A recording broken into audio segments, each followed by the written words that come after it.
ಆಕಾಶವಾಣಿ ಪ್ರದೇಶ ಸಮಾಚಾರ ಓದುತ್ತಿರುವವರು ಆರತಿ ದೇವಶಿಖಾಮಣಿ. ಮುಖ್ಯಾಂಶಗಳು: ಮಕ್ಕಳ ಆರೋಗ್ಯ ಹಾಗೂ ಪೂರ್ವ ಪ್ರಾಥಮಿಕ ಶಿಕ್ಷಣಕ್ಕೆ ರಾಜ್ಯ ಸರ್ಕಾರದ ಆದ್ಯತೆ. 77ನೇ ಗಣರಾಜ್ಯೋತ್ಸವಕ್ಕೆ ಸಕಲ ಸಿದ್ಧತೆಗಳೊಂದಿಗೆ ಸಜ್ಜಾದ ಬೆಂಗಳೂರಿನ ಮಾಣಿಕ್ ಷಾ ಪರೇಡ್ ಮೈದಾನ. ನನ್ನ ಭಾರತ ನನ್ನ ಮತ ಘೋಷವಾಕ್ಯದಡಿ ಇಂದು ರಾಷ್ಟ್ರೀಯ ಮತದಾರರ ದಿನಾಚರಣೆ. ಇಂದು ಬೆಳಗ್ಗೆ 11 ಗಂಟೆಗೆ ಪ್ರಧಾನಮಂತ್ರಿಯವರ ಮನ್ ಕಿ ಬಾತ್. ಈಗ ವಾರ್ತೆಗಳ ವಿವರ. ರಾಜ್ಯದ ಪ್ರತಿ ಅಂಗನವಾಡಿ ಕೇಂದ್ರಗಳು ಮಕ್ಕಳ ಆರೋಗ್ಯ ಮತ್ತು ಪೂರ್ವ ಪ್ರಾಥಮಿಕ ಶಿಕ್ಷಣಕ್ಕೆ ಹೆಚ್ಚಿನ ಒತ್ತು ನೀಡಿ ಕಾರ್ಯನಿರ್ವಹಿಸುತ್ತಿವೆ ಎಂದು ಆರೋಗ್ಯ ಖಾತೆ ಸಚಿವ ದಿನೇಶ್ ಗುಂಡೂರಾವ್ ಹೇಳಿದ್ದಾರೆ. ಗಾಂಧಿನಗರ ವಿಧಾನಸಭಾ ಕ್ಷೇತ್ರದ ಸುಭಾಷ್ ನಗರದ ಸ್ವಾತಂತ್ರ್ಯ ಪಾಳ್ಯದಲ್ಲಿ ನೂತನವಾಗಿ ನಿರ್ಮಿಸಲಾದ ಅಂಗನವಾಡಿ ಕೇಂದ್ರವನ್ನು ಸಾರ್ವಜನಿಕ ಸೇವೆಗೆ ಲೋಕಾರ್ಪಣೆಗೊಳಿಸಿ ಮಾತನಾಡಿದ ಅವರು, ಮಕ್ಕಳೇ ದೇಶದ ಆಸ್ತಿ. ಅವರಿಗೆ ಬಾಲ್ಯದಲ್ಲೇ ಪೌಷ್ಟಿಕ ಆಹಾರ, ಗುಣಮಟ್ಟದ ಶಿಕ್ಷಣ, ಸ್ವಚ್ಛ ಹಾಗೂ ಪೂರಕ ವಾತಾವರಣ ಸಿಗಬೇಕು ಎನ್ನುವುದು ರಾಜ್ಯ ಸರ್ಕಾರದ ಆಶಯವಾಗಿದೆ. ಈ ಹೈಟೆಕ್ ಅಂಗನವಾಡಿ ಕೇಂದ್ರವು ಸ್ಥಳೀಯ ಮಕ್ಕಳ ಕಲಿಕೆಗೆ ಮತ್ತು ಸರ್ವಾಂಗೀಣ ಬೆಳವಣಿಗೆಗೆ ಪೂರಕವಾಗಲಿದೆ ಎಂದರು. 77ನೇ ಗಣರಾಜ್ಯೋತ್ಸವದ ರಾಜ್ಯಮಟ್ಟದ ಸಮಾರಂಭಕ್ಕೆ ಬೆಂಗಳೂರಿನ ಮಾಣಿಕ್ ಷಾ ಪರೇಡ್ ಮೈದಾನ ಸಜ್ಜಾಗಿದೆ. ಸಾರ್ವಜನಿಕರಿಗಾಗಿ ಆನ್ಲೈನ್ ಮೂಲಕ 2000 ಇ-ಪಾಸ್ ವ್ಯವಸ್ಥೆ ಮಾಡಲಾಗಿದೆ ಎಂದು ಪೊಲೀಸ್ ಕಮಿಷನರ್ ಸೀಮಂತ್ ಕುಮಾರ್ ಸಿಂಗ್ ತಿಳಿಸಿದ್ದಾರೆ. ಪರೇಡ್ನಲ್ಲಿ 516 ಮಂದಿ ಭಾಗವಹಿಸಲಿದ್ದು, ಭದ್ರತೆಗಾಗಿ ಸುಮಾರು 2000 ಪೊಲೀಸ್ ಸಿಬ್ಬಂದಿಯನ್ನು ನಿಯೋಜಿಸಲಾಗಿದೆ. ಕಾರ್ಯಕ್ರಮವು ಬೆಳಗ್ಗೆ 8:58ಕ್ಕೆ ಆರಂಭವಾಗಲಿದ್ದು, ಸಾರ್ವಜನಿಕರು ಬೆಳಗ್ಗೆ 8 ಗಂಟೆಯೊಳಗೆ ಆಗಮಿಸುವುದು ಕಡ್ಡಾಯವಾಗಿದೆ. ನಾಳೆ ಬೆಳಗ್ಗೆ 8:30ರಿಂದ 10:30ರವರೆಗೆ ಕಬ್ಬನ್ ರಸ್ತೆ ಸೇರಿ ಪ್ರಮುಖ ರಸ್ತೆಗಳಲ್ಲಿ ಸಂಚಾರ ನಿರ್ಬಂಧ ಹಾಗೂ ಪಾರ್ಕಿಂಗ್ ನಿಷೇಧ ಜಾರಿಯಲ್ಲಿರುತ್ತದೆ. ಸೇವಾ ಸಿಂಧು ವೆಬ್ಸೈಟ್ ಮೂಲಕ ಇ-ಪಾಸ್ ಪಡೆಯಬಹುದಾಗಿದೆ ಎಂದು ಪೊಲೀಸ್ ಕಮಿಷನರ್ ಸೀಮಂತ್ ಕುಮಾರ್ ಸಿಂಗ್ ತಿಳಿಸಿದ್ದಾರೆ. ಇಂದು ರಾಷ್ಟ್ರೀಯ ಮತದಾರರ ದಿನ. ಭಾರತದಲ್ಲಿ ರಾಷ್ಟ್ರೀಯ ಮತದಾರರ ದಿನವನ್ನು ಪ್ರತಿ ವರ್ಷ ಜನವರಿ 25ರಂದು ಆಚರಿಸಲಾಗುತ್ತದೆ. ಭಾರತದ ಚುನಾವಣಾ ಆಯೋಗವು 1950ರಲ್ಲಿ ಸ್ಥಾಪನೆಯಾದ ದಿನದ ನೆನಪಿಗಾಗಿ 2011ರಿಂದ ಈ ದಿನವನ್ನು ಆಚರಿಸಲಾಗುತ್ತಿದೆ. ಇದರ ಮುಖ್ಯ ಉದ್ದೇಶ ಯುವ ಮತದಾರರಲ್ಲಿ ಜಾಗೃತಿ ಮೂಡಿಸುವುದು ಮತ್ತು ಚುನಾವಣಾ ಪ್ರಕ್ರಿಯೆಯಲ್ಲಿ ಭಾಗವಹಿಸಲು ಪ್ರೇರೇಪಿಸುವುದಾಗಿದೆ.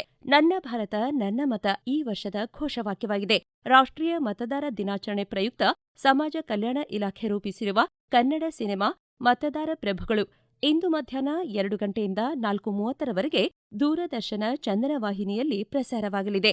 ನ್ಯಾಯಸಮ್ಮತ ಚುನಾವಣೆ ಕುರಿತು ಸಂವಿಧಾನ ವ್ಯಕ್ತಪಡಿಸಿರುವ ಸದಾಶಯಗಳ ಮೇಲೆ ಸಿನಿಮಾ ಬೆಳಕು ಚೆಲ್ಲುತ್ತದೆ ಎಂದು ಚಿತ್ರದ ನಿರ್ದೇಶಕ ಎಚ್. ಅನಂತರಾಯಪ್ಪ ತಿಳಿಸಿದ್ದಾರೆ.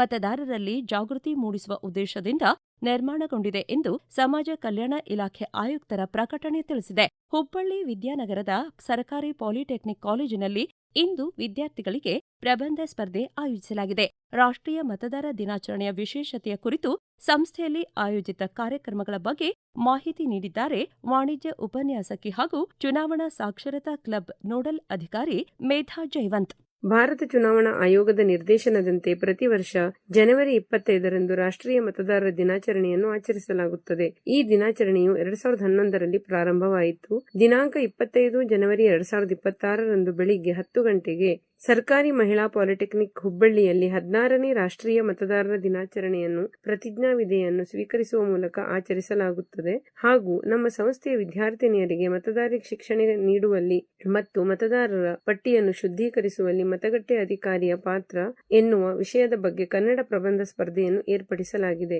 18 ವರ್ಷ ತುಂಬಿದ ನವ ಯುವಕ ಹಾಗೂ ಯುವತಿಯರು ಮತದಾರರ ಪಟ್ಟಿಯಲ್ಲಿ ತಮ್ಮ ಹೆಸರನ್ನು ನೋಂದಾಯಿಸಿ ಮತದಾರರ ಹಕ್ಕನ್ನು ಚಲಾಯಿಸಿ ಭವ್ಯ ಭಾರತದ ನಿರ್ಮಾಣ ಮಾಡುವಲ್ಲಿ ಕಾಣಿಕೆಯನ್ನು ನೀಡಬೇಕು ಎಂದು ಈ ಮೂಲಕ ತಿಳಿಸಲು ಬಯಸುತ್ತೇನೆ. ಭಾರತ ಚುನಾವಣಾ ಆಯೋಗ ಜಿಲ್ಲಾಡಳಿತ, ಜಿಲ್ಲಾ ಪಂಚಾಯತ್, ಜಿಲ್ಲಾ ಸ್ವೀಪ್ ಸಮಿತಿ, ಜಿಲ್ಲಾ ನ್ಯಾಯಾಂಗ ಹಾಗೂ ಕಾನೂನು ಸೇವೆಗಳ ಪ್ರಾಧಿಕಾರ ಮತ್ತು ಜಿಲ್ಲಾ ಪೊಲೀಸ್ ಇಲಾಖೆಗಳ ಸಹಯೋಗದಲ್ಲಿ ಇಂದು ವಿಜಯಪುರದ ಜಿಲ್ಲಾ ಪಂಚಾಯಿತಿಯ ಸಭಾಂಗಣದಲ್ಲಿ 16ನೇ ರಾಷ್ಟ್ರೀಯ ಮತದಾರರ ದಿನ ಆಚರಿಸಲಾಗುತ್ತದೆ. ಬೆಳಗ್ಗೆ 10 ಗಂಟೆಗೆ ನಡೆಯುವ ಕಾರ್ಯಕ್ರಮವನ್ನು ಪ್ರಧಾನ ಜಿಲ್ಲಾ ಮತ್ತು ಸತ್ರ ನ್ಯಾಯಾಧೀಶರಾದ ಹರೀಶ್ ಎ ಉದ್ಘಾಟಿಸಲಿದ್ದು, ಜಿಲ್ಲಾ ಚುನಾವಣಾ ಅಧಿಕಾರಿಗಳೂ ಆದ ಜಿಲ್ಲಾಧಿಕಾರಿ ಡಾ ಆನಂದ್ ಕೆ ಕಾರ್ಯಕ್ರಮದ ಅಧ್ಯಕ್ಷತೆ ವಹಿಸಲಿದ್ದಾರೆ. ಕಾರ್ಯಕ್ರಮದಲ್ಲಿ ಪ್ರತಿಜ್ಞಾವಿಧಿ ಬೋಧನೆ, ಸಾಂಕೇತಿಕವಾಗಿ ಯುವ ಮತದಾರರಿಗೆ ಮತದಾರರ ಗುರುತಿನ ಚೀಟಿ ವಿತರಣೆ, ಮತದಾರರ ಹಕ್ಕು ಮತ್ತು ಅದರ ಮಹತ್ವ ಕುರಿತ ವಿಶೇಷ ಉಪನ್ಯಾಸ ನಡೆಯಲಿದೆ ಎಂದು ಅಪರ ಜಿಲ್ಲಾಧಿಕಾರಿ ಪ್ರಕಟಣೆಯಲ್ಲಿ ತಿಳಿಸಿದ್ದಾರೆ. ಯುವ ವ್ಯವಹಾರ ಮತ್ತು ಕ್ರೀಡಾ ಸಚಿವಾಲಯದಡಿ ಮೇರಾ ಯುವ ಭಾರತ್ ಸಂಸ್ಥೆಯು ಇಂದು ಬೆಂಗಳೂರಿನಲ್ಲಿ ಮತದಾರರಿಗೆ ಮತದಾನದ ಜಾಗೃತಿ ಮೂಡಿಸಲು ಸೈಕಲ್ ರ್ಯಾಲಿ ಮತ್ತು ಪಾದಯಾತ್ರೆಯನ್ನು ಆಯೋಜಿಸಿದೆ. ಈ ಕಾರ್ಯಕ್ರಮವು ಇಂದು ಬೆಳಗ್ಗೆ 8 ಗಂಟೆಗೆ ಶಾಂತಿನಗರದ ಹಾಕಿ ಕ್ರೀಡಾಂಗಣದಿಂದ ಸೈಕಲ್ ರ್ಯಾಲಿಯೊಂದಿಗೆ ಆರಂಭವಾಗಲಿದ್ದು, ನಂತರ ಮಧ್ಯಾಹ್ನ 12:30ಕ್ಕೆ ಜೆಸಿ ರಸ್ತೆಯ ಟೌನ್ ಹಾಲ್ನಿಂದ ಪಾದಯಾತ್ರೆ ನಡೆಯಲಿದೆ. ಈಗ ಪ್ರಕಟಣೆ, ನಂತರ ಪ್ರದೇಶ ಸಮಾಚಾರ ಮುಂದುವರಿಯುವುದು.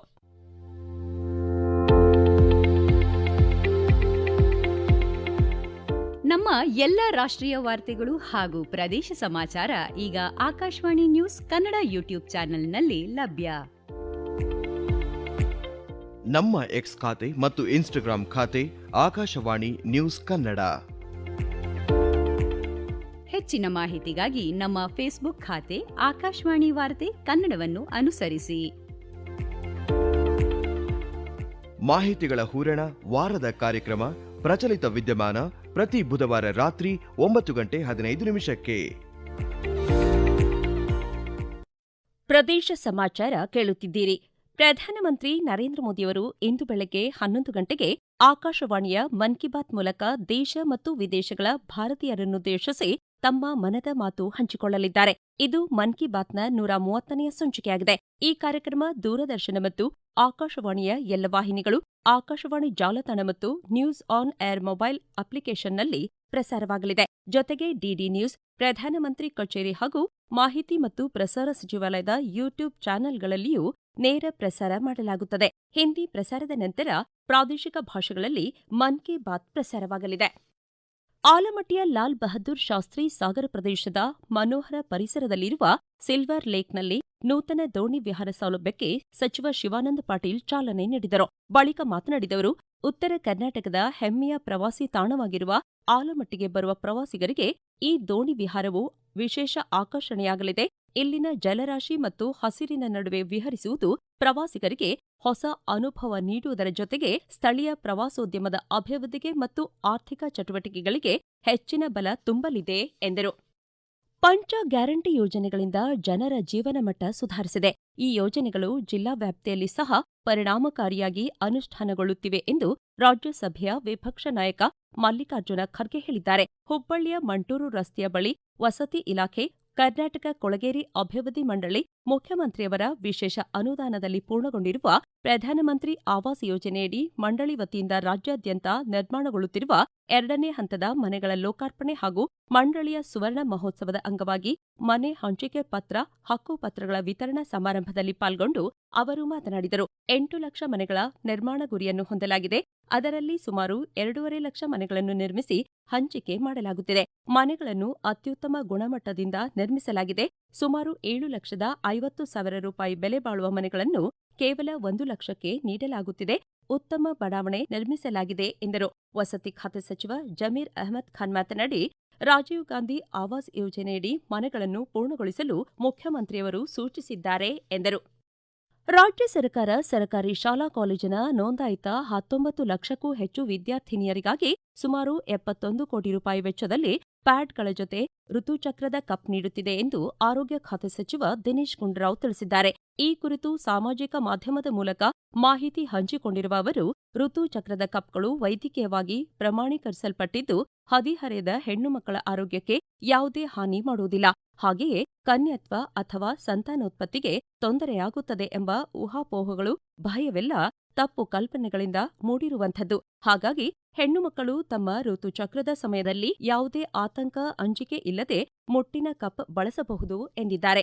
ಈ ಬಗ್ಗೆ ಆರೋಗ್ಯ ಇಲಾಖೆ ಅಧಿಕಾರಿಗಳು ಈಗಾಗಲೇ ಶಿಕ್ಷಕರಿಗೆ ಹಾಗೂ ಪೋಷಕರಿಗೆ ಅರಿವು ಮೂಡಿಸುತ್ತಿದ್ದಾರೆ. ಮೂಢನಂಬಿಕೆಗಳನ್ನು ಬದಿಗಿಟ್ಟು ವೈಜ್ಞಾನಿಕ ಹಾದಿಯಲ್ಲಿ ಹೆಣ್ಣು ಮಕ್ಕಳ ಸಬಲೀಕರಣಕ್ಕೆ ನಾವೆಲ್ಲರೂ ಕೈಜೋಡಿಸೋಣ ಎಂದು ತಿಳಿಸಿದ್ದಾರೆ. ಕೊನೆಯಲ್ಲಿ ಮತ್ತೊಮ್ಮೆ ಮುಖ್ಯಾಂಶಗಳು. ಮಕ್ಕಳ ಆರೋಗ್ಯ ಹಾಗೂ ಪೂರ್ವ ಪ್ರಾಥಮಿಕ ಶಿಕ್ಷಣಕ್ಕೆ ರಾಜ್ಯ ಸರ್ಕಾರದ ಆದ್ಯತೆ. 77ನೆಯ ಗಣರಾಜ್ಯೋತ್ಸವಕ್ಕೆ ಸಕಲ ಸಿದ್ಧತೆಗಳೊಂದಿಗೆ ಸಜ್ಜಾದ ಬೆಂಗಳೂರಿನ ಮಾಣಿಕ್ ಷಾ ಪರೇಡ್ ಮೈದಾನ. ನನ್ನ ಭಾರತ ನನ್ನ ಮತ ಘೋಷವಾಕ್ಯದಡಿ ಇಂದು ರಾಷ್ಟ್ರೀಯ ಮತದಾರರ ದಿನಾಚರಣೆ. ಇಂದು ಬೆಳಗ್ಗೆ 11 ಗಂಟೆಗೆ ಪ್ರಧಾನಮಂತ್ರಿಯವರ ಮನ್ ಕಿ ಬಾತ್. ಇಲ್ಲಿಗೆ ಪ್ರದೇಶ ಸಮಾಚಾರ ಮುಕ್ತಾಯವಾಯಿತು. ನಮ್ಮ ಮುಂದಿನ ರಾಷ್ಟ್ರೀಯ ವಾರ್ತಾ ಪ್ರಸಾರ 7:35 ನಿಮಿಷಕ್ಕೆ.